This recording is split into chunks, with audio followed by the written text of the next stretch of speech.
Bismillahirrahmanirrahim. Assalamualaikum warahmatullahi wabarakatuh. Innal hamdalillah nahmaduhu wa nusolli ala rasulil karim. Saudara-saudaraku yang dirahmati oleh Allah Subhanahu wa taala. Seorang ulama pernah menyampaikan dalam bayan beliau bahwa suatu ketika Allah Subhanahu wa taala bertanya kepada seorang hamba yang akan dimasukkan ke dalam surga. Ditanya oleh Allah Subhanahu wa taala, apa yang menyebabkan hamba tersebut masuk ke dalam surga? Maka dengan pedenya hamba ini berkata, "Wahai Allah, saya masuk surga karena amal-amal saya.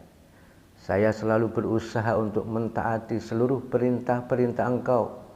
Saya selalu berusaha untuk mencontoh kepada kehidupan sunnah Rasulullah Sallallahu Alaihi Wasallam." Lalu Allah SWT bertanya lagi, berapa lama ya, hamba ini hidup di dunia? Kemudian hamba ini menjawab, "Ya Allah, aku hidup di dunia selama 70 tahun. Kemudian dikatakan kepada hamba tersebut, "Kalau begitu kamu masuk surga selama 70 tahun saja. Setelah itu kamu harus keluar dari surga." Hamba ini sangat terperanjat, sangat kaget. Ya Allah, bukankah seseorang ketika dimasukkan ke surga dia akan kekal abadi selama-lamanya? Kata Allah SWT, kekal abadi selama-lamanya itu karena rahmatku. Ya. Kamu tadi mengatakan bahwa kamu masuk surga karena amal kamu selama 70 tahun, ya sudah 70 tahun saja. Maka hamba ini mohon ampun kepada Allah SWT dan sadar bahwa dimasukkan seseorang dalam surga itu karena rahmat Allah Subhanahu wa taala. Ada seorang hamba akan dimasukkan ke dalam neraka karena dosa-dosanya. Maka hamba ini pun juga kaget, ya. Tidak menyangka, tidak mengira akan dimasukkan ke dalam surga. Padahal dia adalah seorang pendosa. Wahai Allah, aku tidak mengira, tidak menyangka bahwa Engkau akan tega memasukkan saya ke dalam neraka, ya Allah, dengan dosa-dosa saya. Memang saya banyak dosa, ya Allah. Tapi saya yakin, saya tahu bahwa Engkau Maha Pengasih, Maha Penyayang, Engkau Maha Pengampun. Dan saya yakin sifat kasih sayang Engkau itu jauh lebih besar, tidak ada batasnya dibandingkan dengan dosa-dosa saya. Saya tidak menyangka, ya Allah, Engkau akan masukkan saya ke dalam neraka karena dosa-dosa saya. Maka dengan sifat Rahman Rahim Allah SWT, hamba ini kemudian diampuni Allah SWT karena mengandalkan sifat kasih sayang Allah Subhanahu wa taala. Diampuni dan dimasukkan ke dalam surga. Ya. Oleh karena itu hendaknya kita betul-betul memahami, ya, bahwa masuknya seseorang ke dalam surga itu sesungguhnya semata-mata karena rahmat Allah Subhanahu wa taala, bukan karena amalannya. Ya. Walaupun dia seorang yang amalannya baik, ya, sebaik apapun amalan dia hanya 70 tahun, sementara di surga itu kekal abadi selama-lamanya. Bahkan walaupun hamba itu banyak dosa, kalau SWT mau mengampuni itu terserah Allah Subhanahu wa ta'ala. Jadi sesungguhnya surgakah ataukah nerakakah, ya, seorang hamba itu nanti akan ditempatkan, itu kewenangan mutlak Allah Subhanahu wa ta'ala. Ada seorang ulama besar, punya santri yang begitu banyak, dan salah satu di antara santrinya itu Allah SWT beri karomah, dapat melihat nasib seseorang kelak nanti di alam akhirat. Apakah dia calon penghuni surga ataukah dia calon penghuni neraka. Maka diperlihatkan walaupun hanya beberapa detik saja, beberapa menit saja, dinampakkan di keningnya tertulis, ya, beruntung, maka orang ini nanti akan menjadi calon penghuni surga. Ya memang betul, dia amalannya bagus, ya, sholat, baca Quran, zikir, dakwah dan sebagainya. Suatu ketika diperlihatkan juga seseorang di dahinya tertulis merugi. Maka orang ini calon penghuni neraka, ya terang saja, ya, dia berdosa, ya, tidak melaksanakan perintah Allah SWT, ya, judi, mabuk, zina dan sebagainya. maka wajar orang ini nanti akan dimasukkan ke dalam neraka. Suatu ketika santrinya ini seperti biasa dia duduk dalam majelisnya ulama ini tadi, ya, ulama besar tadi. Tiba-tiba kemudian Allah SWT nampakkan, ya, di dahi Pak Kiainya itu tertulis merugi. Maka syok berat ini santri. Kaget dia, ternyata Pak Kiai yang selama ini membimbing dia, yang mengajarkan dia tentang agama, ya, yang telah memberikan ilmu-ilmu tentang agama, ternyata itu nanti akan dimasukkan ke dalam neraka jahanam. Maka seketika itu santri ini lalu meninggalkan majelis. Pak Kiainya heran, ini kenapa santriku? Santri yang paling aku sayangi kok tiba-tiba meninggalkan majelisku, ya, tanpa permisi. Tidak hanya itu, sehari, 2 hari, 3 hari tidak lagi mau hadir dalam majelisnya beliau. Kemudian didatangilah ke rumahnya, ya. Ada apa kamu kok kemarin begitu saja meninggalkan majelis ilmu, ya. Dan beberapa hari kamu tidak lagi mengikuti majelis taklim. Maka santri ini menangis keras, ya. Pak Kiai, ya, saya telah diberikan oleh SWT satu karomah sehingga bisa melihat nasib seseorang nanti di alam akhirat, apakah dia masuk surga ataukah dia masuk neraka. Kata Pak Kiai, iya, lalu apa masalahnya? Masalahnya Pak Kiai, Allah telah nampakkan kepada saya bahwa Pak Kiai nanti itu akan dimasukkan ke dalam neraka, Pak Kiai. Astagfirullahaladzim. Pak Kiai kemudian tersenyum, ya, mendengar ucapan dari santrinya itu tersenyum. Oh, jadi kamu sekarang sudah tahu ya bahwa saya nanti akan dimasukkan ke dalam neraka. Wahai santriku, aku sudah tahu sejak lama kalau aku nanti akan dimasukkan ke dalam neraka. Kamu baru tahu ya? Kaget santrinya. Ya Allah, Pak Kiai, jadi ternyata Pak Kiai sudah tahu tuh Pak Kiai akan dimasukkan neraka. Lah iya, ya. Nah, terus mau apa? Mau protes, ya. Itu adalah hak mutlak Allah SWT, kewenangan mutlak Allah SWT. Urusan saya adalah taat kepada Allah SWT, ya. Saya laksanakan semua perintah-perintah Allah SWT, ya. Sholat, menyampaikan ilmu, mendakwakan agama. Itu urusan saya. Dan urusan Allah SWT terserah, ya. Mau masukkan seorang hamba ke dalam surga atau neraka, terserah Allah SWT. Itu urusan Allah. Dan itu bukan urusan kamu. Urusan kamu itu ya ngaji sudah, ya. Maka sekarang kamu kembali lagi ngaji, ya. Tidak usah mencampuri urusan Allah SWT. Kemudian santri ini pun, ya, dengan berbagai macam perasaan, ya, dipendam dalam hatinya, kemudian terpaksa dia ngaji lagi. Suatu ketika kemudian dinampakkan lagi Allah SWT karomahnya itu, ya, dan tertulis di dahi Pak Kiai tulisan beruntung, beruntung, beruntung. Maka gembira sekali santri ini. Wahai Pak Kiai, Allah telah nampakkan kepada saya bahwa Pak Kiai, ya, di dahinya tertulis beruntung, beruntung, beruntung. Pak Kiainya kemudian berkata, Alhamdulillah.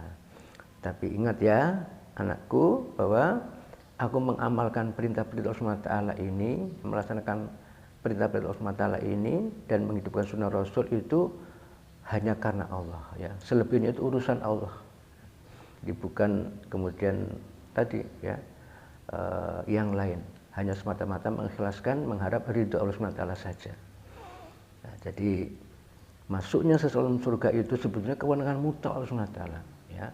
Tapi ya tentu saja kita, ya, berprasangka baik, kita tidak boleh berprasangka buruk. Tidak mungkin kemudian Allah SWT ada hambanya, ya, berbuat kebaikan kemudian dimasukkan ke dalam neraka, ya.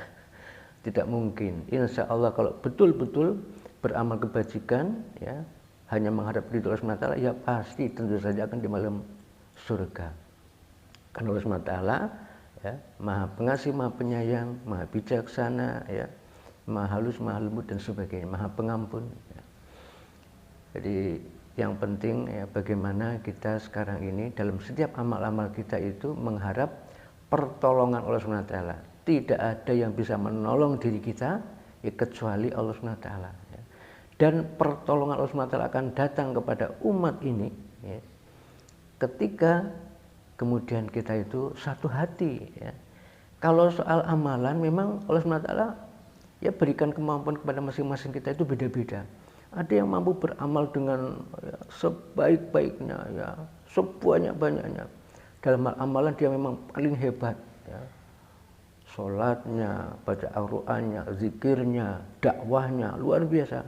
Tapi tidak semua orang diberi kemampuan seperti itu, karena semua itu adalah karunia dari Allah SWT. Ada yang ya begitulah, ya, rata-rata pada umumnya. Tetapi yang penting ya, pertolongan akan datang ketika kita satu hati. Coba kalau Allah SWT menetapkan bahwa pertolongan SWT akan datang ketika amal kita itu sempurna, ya. Ketika kita itu amalannya banyak, ya repot. Karena rahmat Allah SWT udah, yang penting bagaimana umat Islam itu satu hati. Maka penting sekali ini, ya, kita kedepankan satu hati. Ya ayyuhalladzina amanu atiullah wa atiur rasul wa ulil amri minkum. Wahai orang yang beriman, taatilah Allah SWT, taatilah Rasulullah dan ulil amri di antara kamu. Ayat ini menegaskan bahwa urutannya itu adalah Allah SWT, Rasulullah, dan ini mutlak, ketaatannya mutlak. Baru kemudian ulil amri. Itu pun tidak dinyatakan ati ulil amri. Maka kita kedepankan ketaatan kita kepada Allah, kita kedepankan, ya, ketaatan kita kepada Rasulullah, baru kemudian yang lain-lain, ya. Jangan dibalik. Yang terjadi saat ini adalah karena kita itu meletakkannya tidak tepat, ya. Ketaatan kepada Allah Taala, ketaatan kepada Rasulullah itu kita letakkan setelahnya. Yang kita kedepankan adalah ketaatan kita kepada selain itu, sehingga ya akhirnya umat Islam tercerai-berai, ya, karena perbedaan-perbedaan sedikit, perbedaan pemahaman, ya, perbedaan dalam hal amalan, sebagainya, itu sudah berpecah belah. Harusnya enggak, ya. Harusnya kita tetap satu, karena bagaimanapun kita dalam rangka melaksanakan perintah Allah SWT, bagaimanapun kita dalam rangka untuk mengikuti sunnah Rasul. Soal caranya, masing-masing kita itu diberi pemahaman oleh Allah SWT. Yang pemahaman ini kita akui tidak akui memang beda-beda, ya, kemampuan kita beda-beda. Allah menciptakan kita itu berbeda-beda. Tapi bukan berarti kemudian perbedaan ini diperuncing, dipertajam, kemudian dipertentangkan, akhirnya bermusuhan. Nah sudah, kalau seperti ini ya sudah, sampai kapanpun umat Islam tidak akan satu hati, dan sampai kapanpun Allah SWT tidak akan memandang pada diri kita. Dan ketika Allah SWT tidak lagi memandang pada umat Islam, kita tidak akan bisa dimenangkan. Karena kemenangan hanya akan datang ketika Allah SWT menolong kita, ya. Ketika Allah SWT menolong kita sepenuhnya, baru kemenangan datang. Kalau tidak, ya sudah tidak. Oleh karena itu penting sekali bagaimana kita usahakan, ya, kita usahakan betul-betul kita itu satu hati, satu hati. Hanya mengharap ridho Allah SWT. Udahlah, perbedaan-perbedaan itu jangan dipertentangkan. Memang kita itu beda, dan Allah SWT menciptakan perbedaan itu sebagai rahmat, ya, sebagai rahmat, ya. Bayangkan kalau Allah SWT tidak menciptakan kita itu dengan perbedaan, semuanya sama persis, ya, sampai wajah kita sama persis, bingung kita, ya. Seorang istri bingung, mana suami saya? Suami saya kok orangnya sama semua. Kita juga bingung, bojoku sih di istriku yang mana kok sama semua perempuan. Diciptakan berbeda-beda. Memang itulah rahmat Allah SWT, kehendak Allah SWT, supaya kita bisa saling mengenali. Bukan kemudian perbedaan ini dipertajam, diperuncing, ya, kemudian dijadikan alasan untuk kita berpecah belah, bermusuhan, merasa paling benar sendiri. Tidak bisa, ya. Oleh karena itu penting sekali, ya, kita kedepankan, dan agar kita bisa satu hati, ya, dengan tertib. Memang tertib itu memang luar biasa, ya, kita harus tertib, tetapi tertib di atas tertib itu adalah kesatuan hati, ya. Tertib di atas tertib, masing-masing harokah, masing-masing perjuangan dakwah agama itu memang punya tertib-tertib sendiri, punya tertib sendiri, ya. Tetapi ketahuilah bahwa tertib adalah kesatuan hati. Bagaimana dengan perbedaan ini kita tetap satu hati ya. Kita lihat kebaikan kita ya. Kita lihat jangan melihat kesalahan-kesalahan, kekurangan-kekurangan. Setiap kita pasti punya kesalahan, setiap kita pasti punya kekurangan. Tapi jangan kemudian dibesar-besarkan. Kita pandang kesamaan kita, bagaimanapun kita sama-sama Allahnya ya. Tuhan kita sama Allah Subhanahu wa taala. Nabi kita sama Nabi Muhammad sallallahu alaihi wasallam. Ya, Allah Maha besar ya.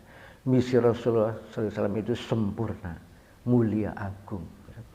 Dan kita sama-sama punya Al-Qur'an ya. Sama-sama punya contoh para sahabat. Udah ya. Sedangkan perbedaan itu memang hal yang memang menjadi ketentuan ketetapan Allah Subhanahu wa taala. Dan memang kita begitulah ya. Kita diciptakan berbeda-beda agar kita saling kenal mengenal, saling tolong menolong, saling bantu membantu. Mudah-mudahan dengan begitu ya kita bisa betul-betul menyatu satu hati kita, maka pertolongan Allah akan datang dan selesai masalah-masalah kita. Kalau tidak, sampai kapanpun. Mengapa kadang kita heran, aneh, mengapa umat Islam kok ya seperti ini? Terus saja dikalahkan ya, terus saja dirugikan oleh musuh-musuh Islam. Karena itu tadi kita ya, tidak bisa satu hati ya. Yang kita permasalahkan perbedaan pertentangan. Ya Allah tidak memandang. Kalau Allah SWT sudah tidak memandang kita, tidak akan pernah kita bisa menang ya, terhadap orang-orang musuh-musuh Islam ini. Intan suruwaha yang surukum wa yusabit aqdamakum. Kalau kamu menolong agama Allah SWT akan tolong kita. Bagaimana kita akan ditolong ya? Kita tidak mau menolong agama Allah SWT ya. Yang kita kerjakan tanpa sadar justru memecah belah umat, memecah belah. Oleh karena itu insya Allah ya, mari kita sama-sama renungkan ya. Kita cari persamaan saja. Tidak usah kita permasalahan perbedaan kita. Itu adalah rahmat dari Allah SWT. Insya Allah ya, kita sama-sama mengharap ridho Allah SWT. Sama-sama kita menghidupi sunnah Rasul. Ya, mungkin cara kita, pemahaman kita berbeda-beda. Udahlah disyukuri saja. Insya Allah. Wassalamualaikum warahmatullahi wabarakatuh.